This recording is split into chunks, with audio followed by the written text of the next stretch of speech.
Hello student, welcome to my channel study with Rajib. আজকের এই সেশনে আমরা ক্লাস 10 এর 4 নম্বর চ্যাপ্টার আয়তঘনক সম্পর্কিত যে সমস্ত অঙ্কগুলো রয়েছে সেই অঙ্কগুলো আজকের এই সেশনে আমরা আলোচনা করব। তো আয়তঘনক এটা কি? আয়তঘনক এবং ঘনক। আয়তঘনক তোমরা দেখেছো, সবাই দেশলাই বাক্স দেখেছো কেমন হয়, তো সেটা একটা আয়তঘনক। তোমরা মোবাইলের যে বক্স, মোবাইল কিনলে যে বক্স দেয় সেটাও একটা আয়তঘনক। এবার ঘনকটা কি? ঘনক তোমরা লুডুর ছক্কা সবাই দেখেছো, সেটা একটা ঘনক। রুবিক্স কিউব সেটা ঘনক। তাহলে ঘনক কোনটাকে বলবো এবং আয়তঘনক কোনটাকে বলবো, এই ধারণাটা ক্লিয়ার হয়েছে সবার। এবারে এই চ্যাপ্টারের অঙ্কগুলো করতে যে যে ফর্মুলাগুলো লাগবেই সেই ফর্মুলা একটু দেখে নাও। দেখো, ঘনকের সমগ্র তলের ক্ষেত্রফল আমাদের লাগবে কি? 6a² বর্গ একক। এ বলতে এখানে বাহু, অর্থাৎ 6 ইন্টু বাহু স্কয়ার বর্গ একক। ঘনকের আয়তনের ফর্মুলা লাগবে বাহু কিউব বা এ কিউব। ঘনকের কর্ণের দৈর্ঘ্য √3 ইন্টু বাহু। আয়তঘনকের আয়তন দৈর্ঘ্য ইন্টু প্রস্থ ইন্টু উচ্চতা। এবার হচ্ছে 5 নাম্বার ফর্মুলাটা দেখো, আয়তঘনকের কর্ণের দৈর্ঘ্য কি রয়েছে? √ দৈর্ঘ্য স্কয়ার প্লাস প্রস্থ স্কয়ার প্লাস উচ্চতা স্কয়ার। 6 নম্বরে রয়েছে আয়তঘনকের সমগ্র তলের ক্ষেত্রফল 2 ইন্টু দৈর্ঘ্য ইন্টু প্রস্থ প্লাস দৈর্ঘ্য ইন্টু উচ্চতা প্লাস প্রস্থ ইন্টু উচ্চতা। তো এই সূত্রগুলো এই চ্যাপ্টারের অঙ্কগুলো করতে গেলে আমাদের জরুরি লাগবেই। তো তোমরা এটার স্ক্রিনশট নিয়ে নিতে পারো। এবার আমরা 3 নম্বর অঙ্কটা শুরু করব। 3 দাগের অঙ্কে দেখো কি বলেছে প্রশ্নে, একটি সমকোণী চৌপলাকার ঘরের দৈর্ঘ্য প্রস্থ উচ্চতা যথাক্রমে 5 মিটার, 4 মিটার ও 3 মিটার হলে ওই ঘরে সবচেয়ে লম্বা যে দণ্ড রাখা যাবে তার দৈর্ঘ্য হিসাব করি। তোমরা ভাবো যে সমকোণী চৌপলাকার মানে সেটা আয়তঘনক। আর আয়তঘনক মানে কি? সেটা দেশলাই বাক্স হতে পারে বা মোবাইলের বক্স হতে পারে। তোমরাই ভাবো যে সেই দেশলাই বাক্সে সবচেয়ে বড় দণ্ড তুমি কোন বরাবর রাখতে পারবা? অবশ্যই কি বরাবর রাখা যাবে? কোণাকোণি বরাবর সবচেয়ে লম্বা দণ্ডটি রাখা যাবে। তার মানে সবচেয়ে লম্বা যে দণ্ড রাখা যাবে সেটা হলো আয়তঘনকের কর্ণটা বের করলেই সেটা হয়ে যাবে, তাই তো? তাহলে আমরা আয়তঘনকের কর্ণের ফর্মুলা একটু আগে দেখালাম, কি ছিল? √ দৈর্ঘ্য স্কয়ার প্লাস প্রস্থ স্কয়ার প্লাস উচ্চতা স্কয়ার। এই ফর্মুলা দিয়ে করলেই আমাদের অঙ্কটা হয়ে যাবে। তো সমাধানটা দেখো,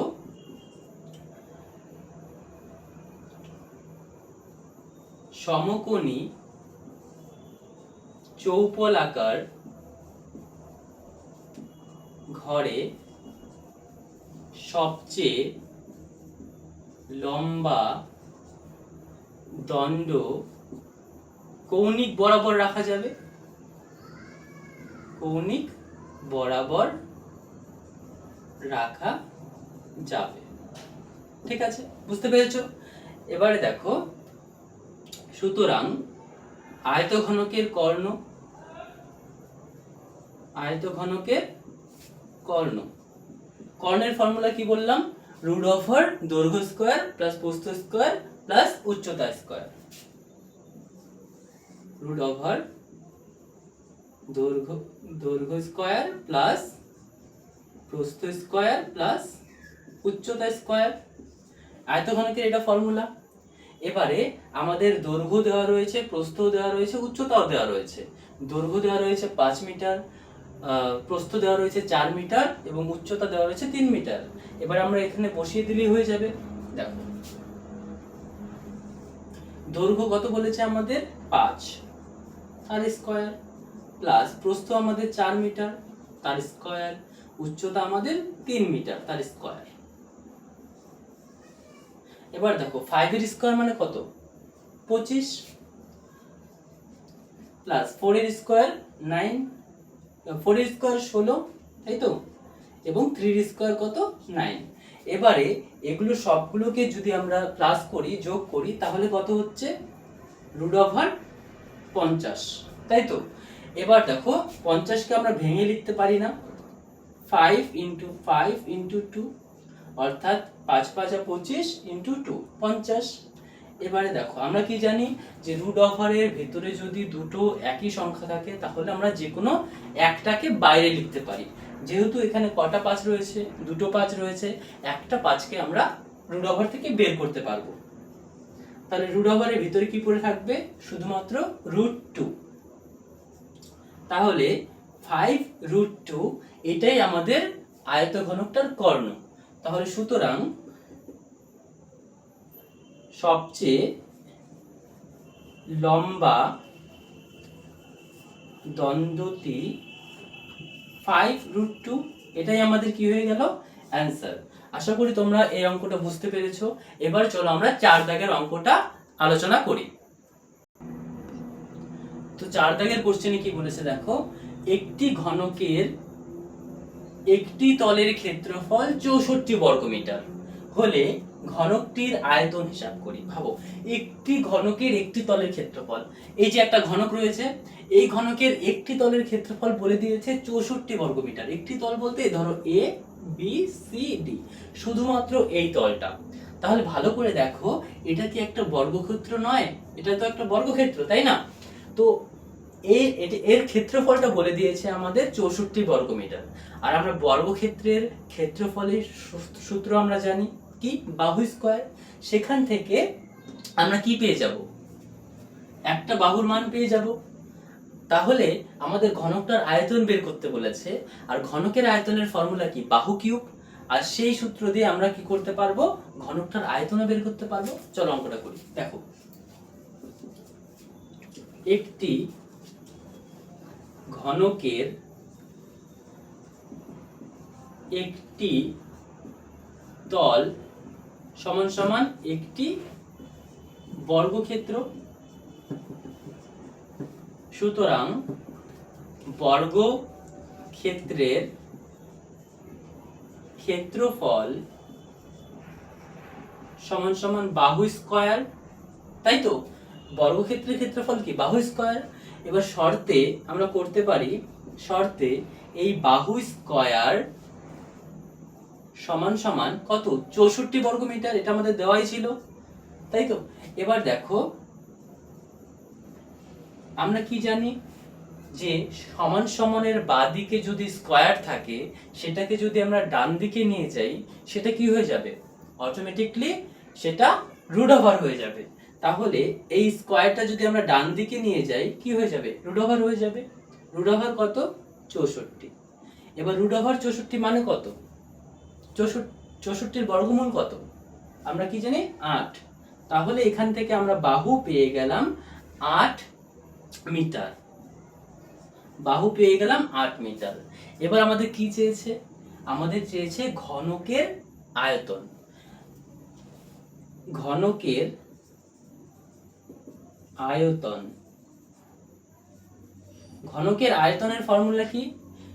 ঘনকের আয়তনের ফর্মুলা বাহু কিউব বা এ কিউব, ঠিক আছে? এবার আমরা তো বাহু বের করে নিয়েছি, কত বের করেছি? 8 মিটার। তাহলে এখানে বসিয়ে দেব 8 এর কিউব। এবার 8 এর কিউব কত? 8 এর কিউব হলো 512। 512, এটাই আমাদের অ্যান্সার। এটাই আমাদের ঘনকের আয়তন, ঠিক আছে?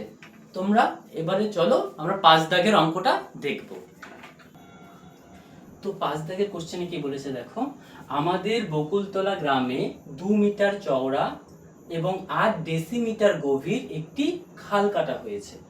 যদি মোট 240 ঘনমিটার মাটি কাটা হয়ে থাকে, তবে খালটি কত লম্বা? দেখো কি বলেছে, যে 2 মিটার চওড়া, তার মানে এখানে দৈর্ঘ্য, ঠিক আছে? দৈর্ঘ্যটা কত? 2 মিটার। এবার বলেছে 8 ডেসিমিটার গভীর, তার মানে চওড়াটা কত? প্রস্থটা কত? 8 ডেসিমিটার, ঠিক আছে? 8 ডেসিমিটার। এবং বলেছে যদি 240 ঘনমিটার মাটি কাটা হয়, তবে খালটি কত লম্বা, ঠিক আছে? এখানে আমাদের উচ্চতাটা দেওয়া নেই, কিন্তু আয়তনটা দেওয়া রয়েছে কত? 240 ঘন মিটার। এবার দেখো, আমরা জানি যে এটা একটা আয়তঘনক, যেহেতু দৈর্ঘ্য দেওয়া রয়েছে, প্রস্থ দেওয়া রয়েছে। আর আমরা জানি কি? আয়তঘনকের আয়তনের ফর্মুলা কি? দৈর্ঘ্য ইন্টু প্রস্থ ইন্টু উচ্চতা। আমরা উচ্চতার জায়গায় আমরা কি ধরে নেব? x ধরে নেব। শর্তে সমান করব 240 সাথে, তাহলে আমরা এখান থেকে অ্যান্সার পেয়ে যাব। তো দেখো সমাধানটা, এখানে খালটির দৈর্ঘ্য কত? 2 মিটার, প্রস্থ 8 ডেসিমিটার। 8 ডেসিমিটার মানে কত? 0.8 মিটার। ডেসিমিটার থেকে আমরা এটাকে মিটারে নিয়ে গেলাম। উচ্চতা সমান সমান x ধরি, ঠিক আছে? উচ্চতাটা আমরা কি ধরে নিলাম? x ধরে নিলাম। সুতরাং আয়তঘনকের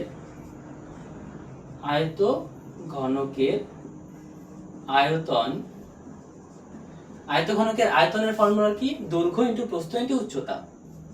দৈর্ঘ্য ইনটু প্রস্থ ইনটু উচ্চতা। এবার দেখো দৈর্ঘ্য কত আমাদের? 2 মিটার, প্রস্থ আমাদের কত? 0.8 মিটার, এবং উচ্চতা কত আমাদের? x মিটার, ঠিক আছে? এবারে আমাদের দেওয়া ছিল কি যে 240 ঘনমিটার মাটি কাটা হয়েছে, তাই না? তার মানে আয়তনটাই দেওয়া রয়েছে 240 ঘনমিটার। সুতরাং শর্তে এই 2 ইন্টু 0.8 ইন্টু x সমান সমান কত হবে? এই 240 এর সমান হবে, কেননা এখান থেকে তো মাটিটা কাটা হয়েছে। এবারে 2 ইন্টু 0.8 কে আমরা লিখতে পারি 8/10। কেন? কারণ আমরা জানি দশমিক উঠে গেলে এক ঘর আগে যেহেতু দশমিক রয়েছে, তাই দশমিকটা উঠিয়ে দিলে নিচে 10 দিয়ে ভাগ করতে হয়, ইন্টু x সমান সমান 240। এবার আমরা x টাকে রাখি, 240 টাকে লিখলাম। আমরা জানি সমান সমানের বাঁদিকে যদি কোনো সংখ্যা ভাগ আকারে থাকে তাহলে সমান সমানের ওদিকে গিয়ে সেটা গুণ আকারে হয়ে যায়। যেহেতু এদিকে নিচে কত ছিল? 10 ছিল, সমান সমানের ওদিকে গিয়ে সেটা কি হয়ে যাবে? উপরে গুণ হয়ে যাবে। আর যেহেতু 2 এবং 8 এটা উপরে ছিল মানে গুণ আকারে ছিল, নিচে চলে আসবে। এবার দেখো আমরা 8 দিয়ে 240 কে কাটতে পারি, কত হবে? 30। 2 দিয়ে 10 কে কাটতে পারি, কত হবে? 5 দুগুণ 10। এবার এটাকে গুণ করলে কত হবে? 150 মিটার। তাহলে আমরা পেয়ে গেলাম যে কতটা উচ্চতা ছিল? উচ্চতাটা ছিল 150 মিটার। আশা করি তোমরা এই অঙ্কটা বুঝতে পেরেছো। এবারে 6 দাগের অঙ্ক দেখব। 6 দাগের প্রশ্নে কি বলেছে? একটি ঘনকের কর্ণের দৈর্ঘ্য 4√3 সেমি হলে ঘনকটির সমগ্রতল হিসাব করি। দেখো একটি ঘনকের কর্ণের দৈর্ঘ্যটা দেওয়াই রয়েছে, ঠিক আছে? এবার কর্ণের দৈর্ঘ্যের ফর্মুলা কি? √3 ইন্টু বাহু, এটাই দেওয়া রয়েছে কত?